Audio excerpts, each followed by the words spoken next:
click. Get ready for your Kodak moment. Oh, Nehemiah.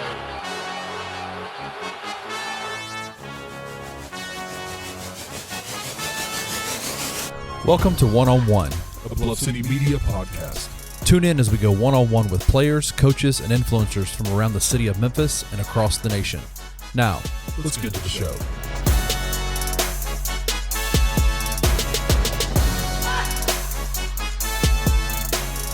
All right, I'm here with Memphis defensive end Jaylon Allen coming back for year 6. Yes, sir. What was the thought process with it? Why'd you decide to come back for one more year? Man, honestly, I feel like it was unfinished business. I feel like I played good, but it was just too many plays where I should have did this or I should have did that, and I don't like living like that. I'm going to give it all till I can't live it no more. So that's my little thought process on that right there. Awesome, man. I know Memphis was excited when you announced coming back. Yes, so you got one more. You got the bowl game, Yep. and then you head into the off season. What's the mindset going into this year? Like, what are you thinking? What are your thoughts? What's the leadership look like? Come on with a win, whatever way possible.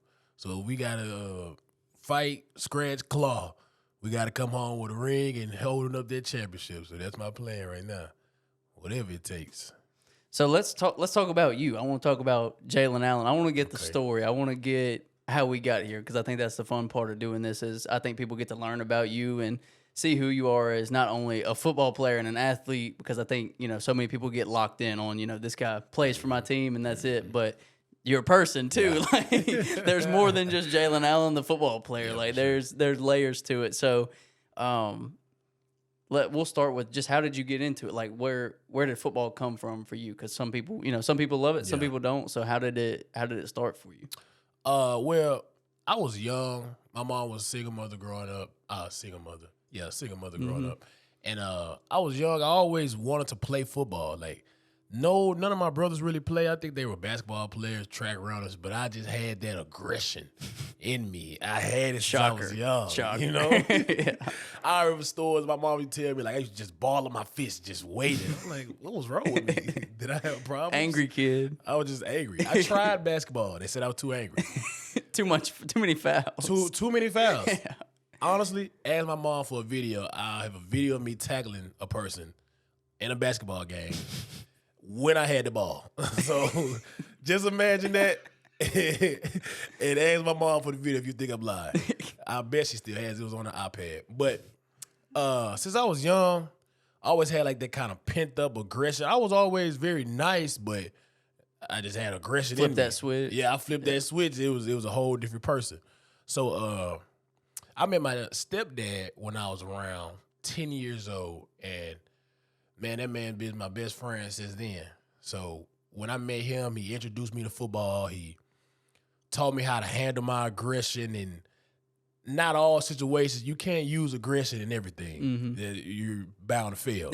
Yeah. So he taught me like when to use it and how football can help me deal with it, and how football is beautiful. Mm-hmm. Even when you rocking somebody or killing somebody or playing with so much aggression, is controlled aggression, and it's all about how you use it and when you use it. So, well, you told me a story earlier about your stepdad. Oh yeah. Let's hear that. Let's hear like your first football experience and how you kind of got the business early of like, okay, this is how it is. Okay, so yeah, that story was crazy. So I'm from Houston, Texas, but I'm in the outskirts. I'm in Humble-Tasita area. So if you go just like 30 minutes up north, is this place called Dayton, Texas. Very country, very small. And so that's where the official story of Jay Allen, that's where that began.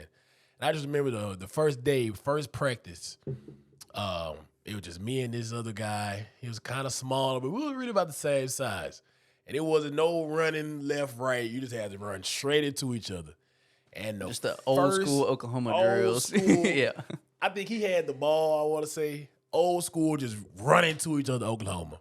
And on the backs first, or like just straight at? I mean, I'm looking him dead in his eyes. So like it's not like you're laying on the ground, blow the whistle, get up. It's the like we're looking at each other and we're finna hit each other. Okay. So when I hit him, he just immediately fell. And I stood up. I'm like, ooh. Felt like the man. I felt like the man. But I didn't really know how to react. I didn't know if I won or if, I should help him up. So I go to stick out my hand to help him up, and I just hear this loud voice. Son, you better do it again, son. Don't help him up. So by this time, I turn, and he's like immediately upon me. I'm like, oh, okay. I'm a little nervous. He picks me up, and he finally shakes me. He's so excited because I was the first person just to show him how bad I really wanted to play. You know, I can tell you as much as I want, but when you see it in person, it's completely different. And he picked me up. He shook me so hard, and I remember he just dropped me. Like, he didn't place me back down. I was 10 years old, you know, and he just dropped me on the ground. And I got up, you know, brushed my bum off. I was like, wow, this is incredible. Like, I love this feeling. And he would do stuff like that all the time. Like, I remember this is NIL 101, 901 101. But I remember one time I didn't want to hit this dude, and he was like, man, I will get you some pink panties if you do not hit him. And if you think I'm lying, call my mom. Call my mom right now, and she will tell you this exact story. And once he told me that, I was like, man, there's nothing in this world that'll make me put on some pink panties. And ever since then, I was head hunting. I was trying to get everything I could. You still think about that? Like lining up? He's day. like, man, I know if I don't hit this dude, I'm going to have to wear some pink panties. To this day, he'll call me like, man, you was playing like you had some pink panties on. I said, well, I got to turn up next game. So, yeah, he was amazing. He put me in everything. He taught me so much stuff that I still do to this day that, you know, still like great. Like, I love fishing. He taught me how to fish, taught me how to crab, taught me, you know, tons of stuff about cars, and it taught me everything. Yeah. So let's talk about that a little bit. Like, let's talk about how that relationship grew, because, you know, there are a lot of people that don't have that don't get that, and it's like you're always searching for that. But, you know, you didn't have that relationship with your biological father, but then you get a stepdad that comes in and steps up. So, and you mentioned how much he taught you. Like, how much does he mean to Jaylon Allen, the person? Man, he means, you know, it's kind of hard with dads because you don't really talk about feelings like that. Right. But he know he means the world to me. Like, if he doesn't know, It's an unspoken thing. yeah, Yeah, I know. yeah. I got you. Yeah, he means the world to me, man. He taught me so much, and sometimes I like sit back and be like, where would I have been if it was for him, if he didn't come in my life at the time he did? Because like you just said, I was so desperate for like a male figure, a male person to look up to. And when he came, man, this man's great. You know, this man got money. He loves me. He's trying to put me in new things that I never seen before, and I was just a sponge. I just wanted to learn everything he taught me because I wanted to be just like him. Like, they used to call me medium size him. Like, I wanted to be just like, I used to wear my hats like him. And he's old fashioned, so I had the little sideways hat. tilt, like little I'm tilt. T.I. You ever seen T.I.? Man, Yeah. I used to have it just like him. Everything he did, I wanted to do just like him. So, Super cool. And you told us kind of one of the first times that you met him. What was? Oh, yeah. let's get that story. we get deep in. Yeah, let's get into it. Okay, so first time I met him, I remember we was in South Houston, and my mom, if you're seeing this, and you don't want me to tell the story, it's okay. You'll be all right. But we met, man. We was at Dave & Buster's, and I'll never forget. We had like $10 on the card. So, you know, $10 to us is nothing. How many of the kids are there? Oh, okay. So it's just my older brother. My older brother's 3 years older than me, and it's my younger brother. My younger brother's 5 years younger than me. So none of his kids there. It's just your mom's kids. it's just us. Yeah, We it's didn't just want to y'all. have too many kids meeting at one time and stuff like that. So The we meet slow him. intro, like Slow the slow intro. intro. He was definitely different than anybody I ever met, you know. And I feel like that's why I liked him so much and we clicked so instantly. Cause I'm like, oh, you don't pay attention to the other stuff. But anyway, back to the story. So we go to Dave & Buster's, and we had like $10 on the card. So I immediately go burn my $10. I'm the type of kid, like, if we go anywhere, I'm still like that to this day. That's why I was really bad. But if we go anywhere, I want to ride every ride. I want to be on every game. Shocker. I want to Shocker. I want to compete in everything Yeah. I do. So I got the little tea, and I burnt it so quick. And I was like, okay, I'm coming back. So when I came back, my mom's like, hey, this is my friend. And I remember just looking up and up and up and up. And I remember seeing this huge shadow figure, and I couldn't even make a face. It was like this big black figure with a big, beautiful smile. I just remember a big, beautiful smile. So I'm like, I want to smile like that. That sounds kind of nice. So I said, hey, man, Mama needs some money. I'm finna go play some games. And he whips out some money. And it was so much money to a young kid like me, it was like overwhelming. So he gave me $20. So I ran off. I ran and I played the game so fast. And it wasn't about playing the game. It was more about he just gave me $20. Like, I don't even know him. So I burnt the money real quick, came back, and he gave me another 20. I did that 2 more times. Then the last time I was like, okay, stop. It's enough. It's enough. So after that, then my younger brother and my older brother met him. And my older brother was a little bit older than me, so he was more suspicious. He was like, oh, okay, why is he giving you random money? Like, do we know him? So he was more suspicious, but we instantly clicked. I'm like, oh, yeah, he has money. You know, he got this big smile. I want to be just like him. I want to know what he do. So ever since then, he hasn't let me down. That's awesome. So we're talking about kind of younger kid. So let's get into like early high school. Okay. Football. What are you doing? What are you doing as far as a player? What is Jaylon Allen doing? Like, what are your hobbies? Like, what's life like early high school for you? So let's see. Early high school. Okay, so first I was a late bloomer in high school. So you're not big yet. You're still little Jaylon. And if you ask anybody in my high school, they love to say that I was a late bloomer. Like they can't keep that to themselves. So I was a late bloomer in high school. I was probably like 5'9", 5'10" until like sophomore year. Shot up. Crazy. He's saying he's a late bloomer, 5'9", 5'10". I'm like still 5'9". I'm 20, about to be 25 years old. I'm still 5'9", 5'10". I guess I'm still a late bloomer. So It'll go. I don't Keep think eating so. carrots. I think I'm past that stage.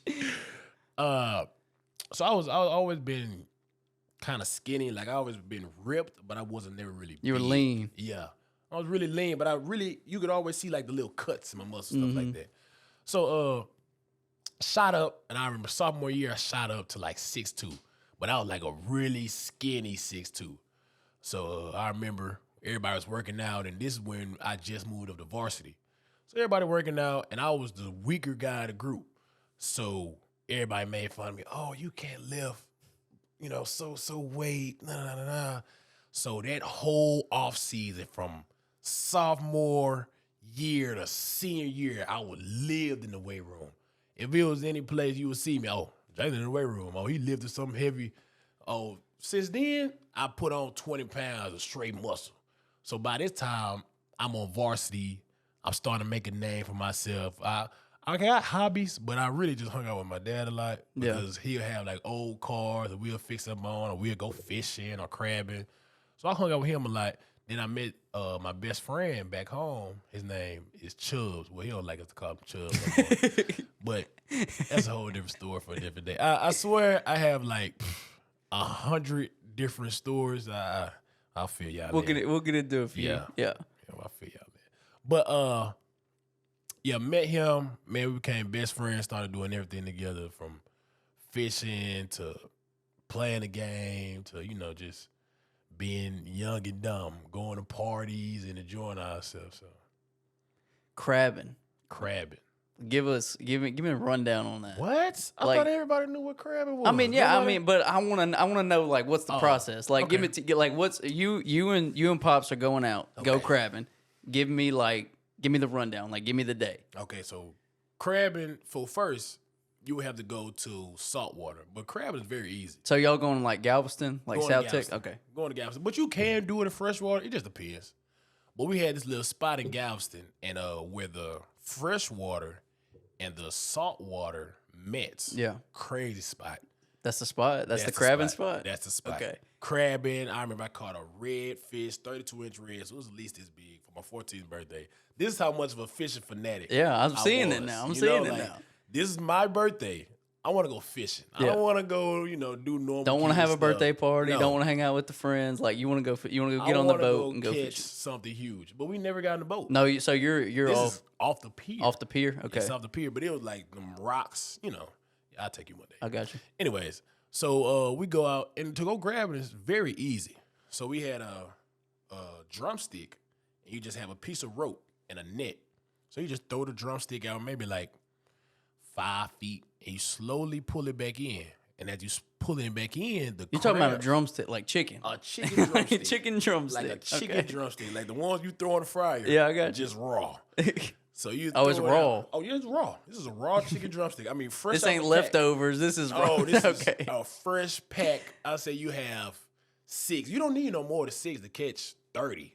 Really? Really. It's amazing. It's Okay. amazing. So you get this drumstick tied on the rope, and then you have a big net. And as you throw it out, you don't have to throw it out for maybe 5-10 feet, and you slowly just reel it back in. And as it's coming up to the shallows, you'll see the crabs, and it'll be probably, I would say, max 4 crabs on one drumstick. And if you didn't notice, crabs can only move backwards. Mm-hmm. So when you get them close enough, you just put the And they go net, into it. They go right into the net. How big? Give it like we talking about like this big Yeah, or little blue crab. Okay, little blue crabs. Yeah, Okay. right like that big. Okay. But if you get 20, oh, you eating good. Yeah, you got a eating meal. Good. You eating good. Eating good. Yeah, crazy. So what's Jaylon Allen's favorite seafoods? Like obviously you like fishing, you like crabbing. So give me the top. What do you want to do? 3 or 5? What you got? Let's go 3. All right, Let's top go 3. I would say crab is 1. If you get a good king crab somewhere, you can't beat that. I love fish. You eat like the legs, or you like the whole crab? Like you want a whole? I'm eating the legs. You eat the legs? Okay. Yeah, like the guts. You don't want all that. Okay, Nah, crawfish. I'm with you. I'm with you. Now, see, that's a Texas thing. Like, Oh, I'm Mississippi, so yeah. oh yeah, I got you. know, I've been you to know it. a And lot of crawfish. Let's not go to Louisiana and get some crawfish. Like that's a whole different, Completely different. completely different, Completely different. completely different. But crawfish is in the top 3. That's But not a it's- seafood. Yes, it is. Is it? Crawfish? Is, It's freshwater. Mud bugs, brother. but that's seafood. That's That's not seafood. seafood. That's fresh. still- That's crawfish freshwater food. It's considered. Okay, a I'll give it seafood to you. me. I'll give it to Okay. you. So you got crab legs, crab legs, crawfish. crawfish. Number 3. Crawfish is last. Crawfish is 3. All right, what's Crawfish 2? is 3, and then I'll put red, specifically red fish. Yes, as 2. I'm with you. I'm with you Yes. on the redfish. Yes, is and a good. crawfish. Yeah. Yes. Okay. I got you. Crawfish Okay. 2. Okay, I got you. What you saying? Crab legs, redfish, crawfish. That's Jaylon Allen's top 3. Okay.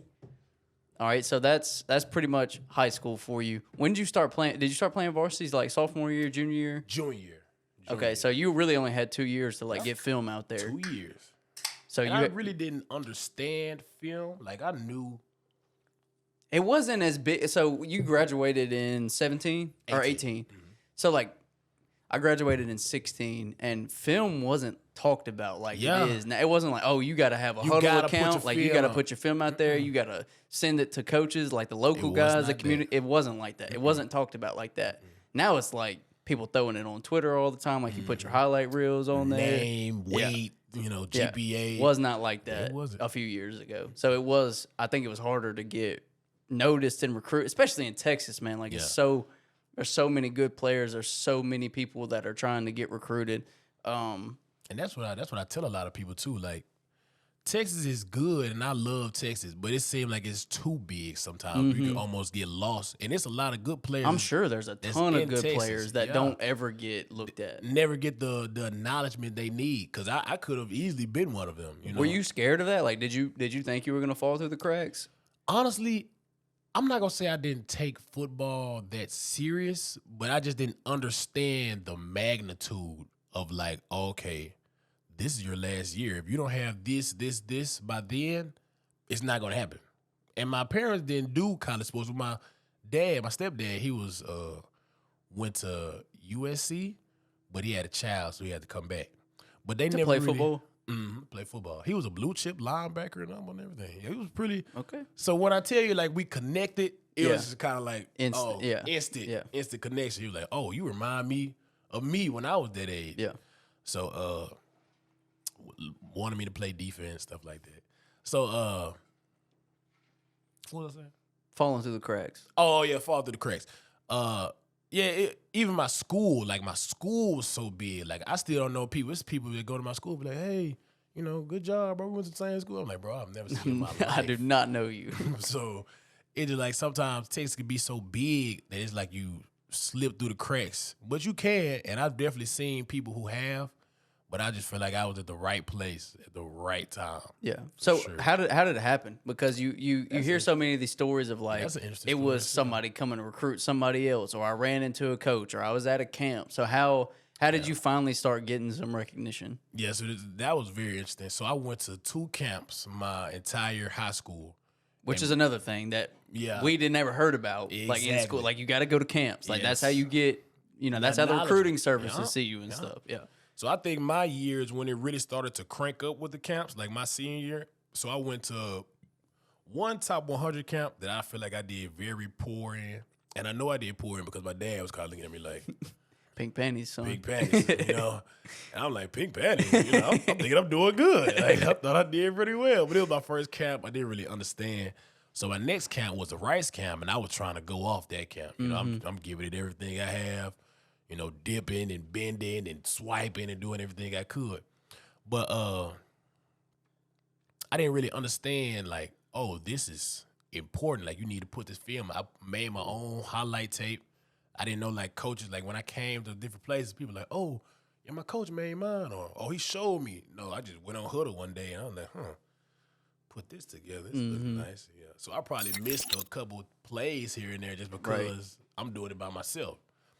So I forgot what we were talking about again. How you finally got like noticed? Oh, Getting recruited and stuff. You can tell I got ADHD a little bit. Yeah. Okay, so that's interesting in itself. So Coach Dickey, that used to coach here, Yeah, he went to OC, A&M. yeah. Yeah. So his brother is also named Coach Dickey. He was the DC for my school. So one day I'm in practice, and if you know me, I'm extremely hard work ethic. Like, I practice like it's a game because I want the game to slow down when it comes. So I'm in practice, I'm going off, 2-3 sacks and, doing ridiculous stuff. And Did you play more backer in high school, or were you playing defensive end? Same position, really. Same position. Okay. Same position. Hybrid, like outside linebacker, DN. Yeah. Yeah, my inside linebacker coach had got mad at me. If you watching this, well, he had got mad at me. He had kicked me off the inside linebackers, and I went to the DN outside linebacker. I'm like, this is very simple. Like, Yeah. I can do this easily. I don't have to think as much. I don't have to here. think Yeah. at all. I can strike. Okay, pass rush. Cool. Yeah. So, Coach Dickey, his younger, or it might be his older brother, Coach Dickey, he had saw me and he told other Coach Dickey. And so Coach Dickey had called me one day. He was like, hey, man, I know my brother has a great opinion of you, and I was at that practice that you were going off, and I'd love to extend the offer to you. I'm like, whoa, this is Memphis. My offers back then were ULM, UNLV, and UCA, University of Central Arkansas. Central Arkansas. Yeah, University of Arkansas loved me. But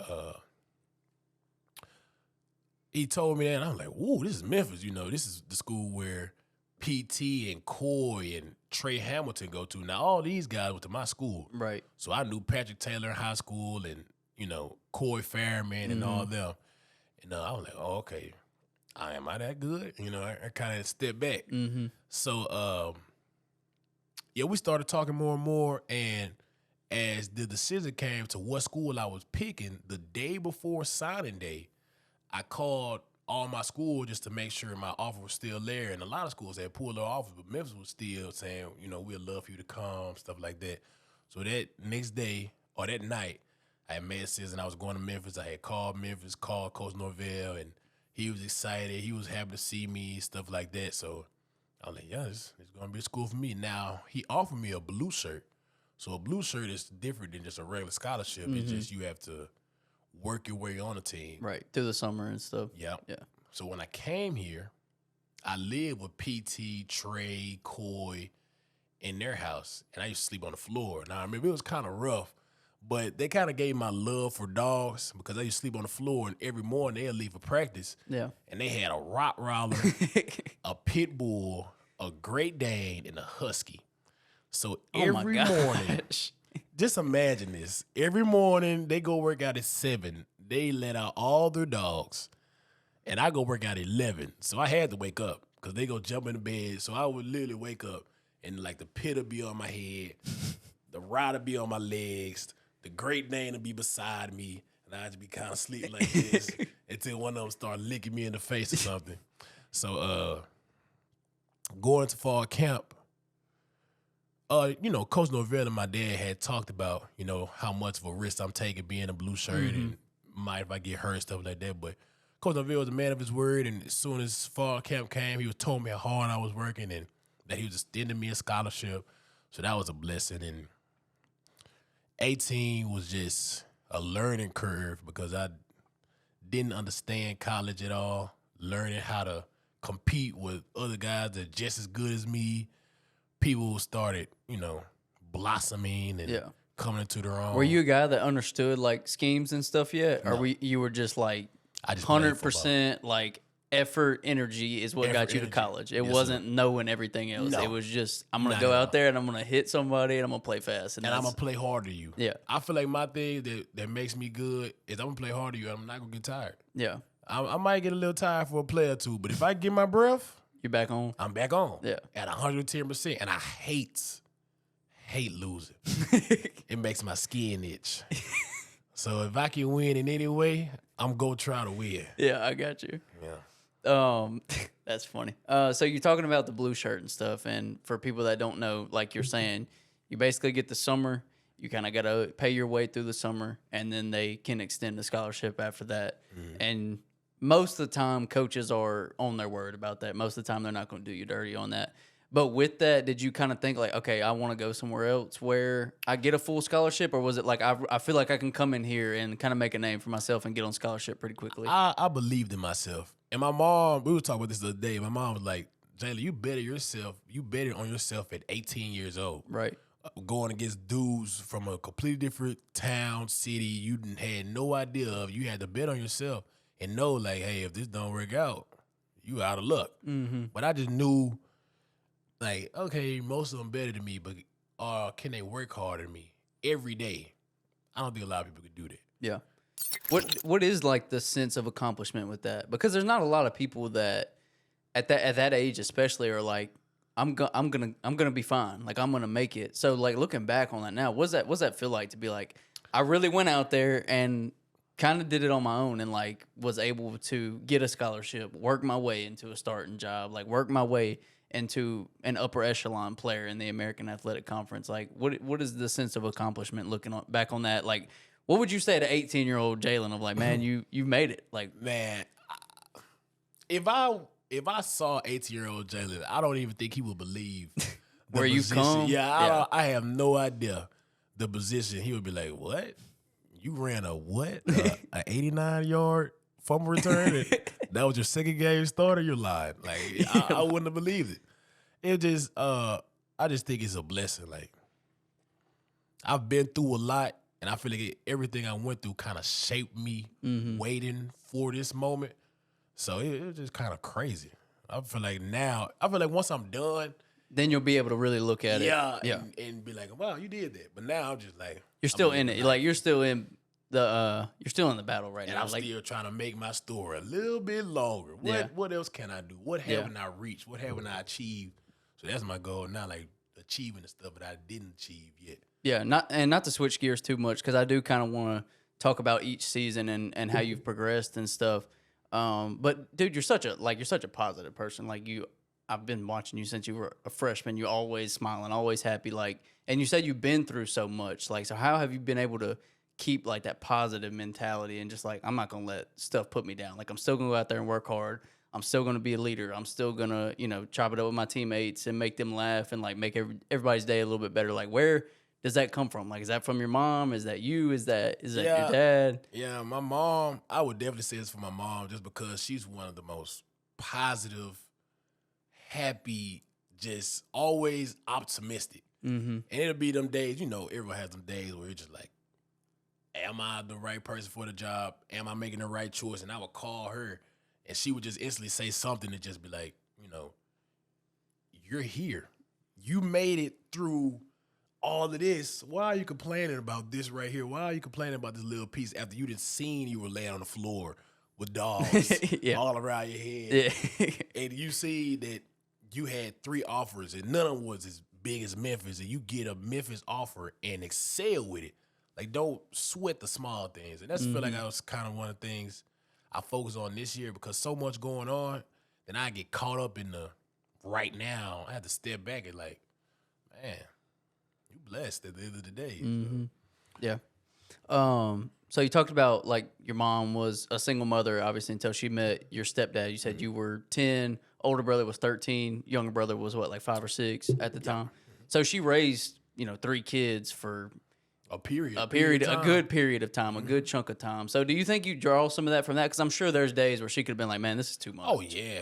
Oh, man, y'all think my story's good, man, put my mom. Sounds like we need to have your mom on Man, here. she got some stories for you, man, but I love her. Like, every kid love their mom, but I physically seen her go through so much. So I feel like our bond is a little bit more than just mother and son. It's like I have a respect bond for you. Like I've seen you come from this, and then we slowly made our way up.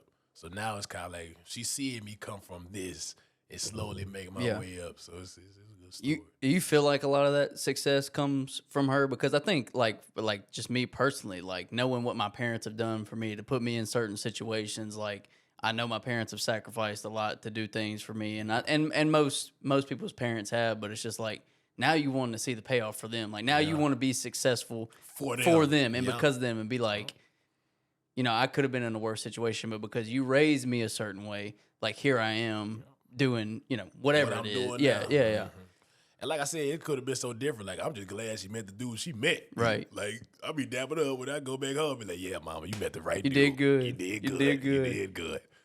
So, I just feel like the combo they have of, rough country man, and city woman, and they have so much opposite opinions on life. It's like I'm the middle. Right. It's the perfect way for you to be raised. Yeah.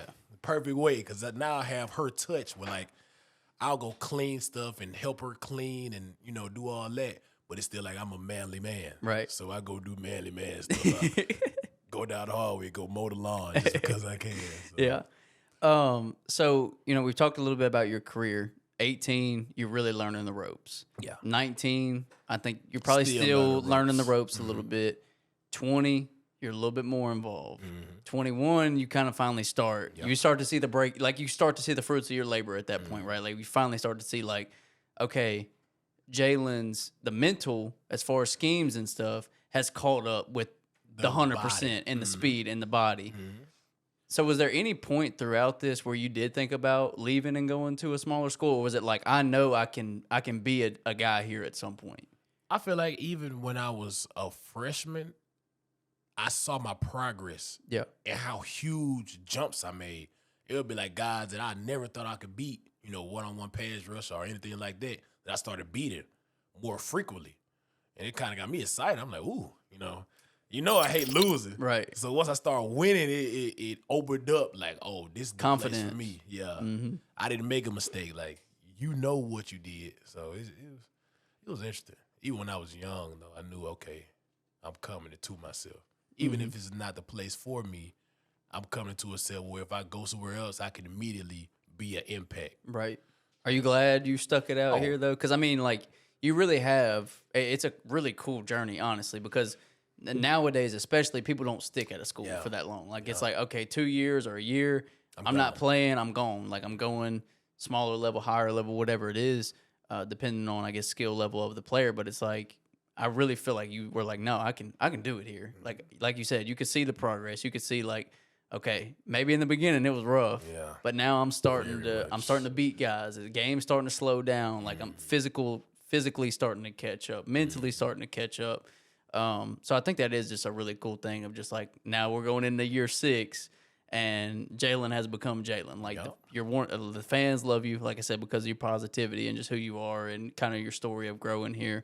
So that's super cool. But what was it like when you did finally start seeing the results on the field on Saturdays? Like, I'm not just seeing it in practice anymore. I'm not just winning every once in a while. Like, I'm starting to emerge as one of the top defensive players on the team. I don't even think I told you the story how I first started. So let's kind of backtrack a little bit. So is this 21? This is 2020. This is 20. My first ever start. So Who was it again? I think I remember. it was Tulane. Tulane. Actually, boy, it was the end of the game. So let me tell you how it started. So Navy, we played a different defense. We played the 3-4. Right. So we had two outside linebackers. Mac, Coach Mac. Yep. So I was behind two guys, and Navy, one of the guys had got hurt. And Who are you behind at this point? Do you remember? Cole and Jaleel Clemens. Okay, gotcha. But both of them are very good players. Right, Like, yeah. Both of them are great players. So, and I know Jaleel just went to Southern Miss. Southern and Miss. He's turning up over there. So it was like, whoo, it's gonna be difficult. But I knew just keep in it. Just keep getting better, because they were, the same size as me. We understood the play like the back of our hand. So I was like, okay, just keep getting better, just keep winning your time. So Navy, Jaleel had got hurt, and Tulane 2020 Navy. That's the played at Thanksgiving game. Was it Thanksgiving? It's not wasn't on Thanksgiving. It was like Thanksgiving weekend. Yeah. Low scoring. Yes, like that's it. What was 7-0. 7-0. 7-0. Yeah, That's Quindell it. gets a big pick in that Yep. game. We talked with him That's about it. that. Yeah. That's it. JoJo and OB was still playing. Yep, that was it. And I remember that game, he had got hurt, but it was the end of the game.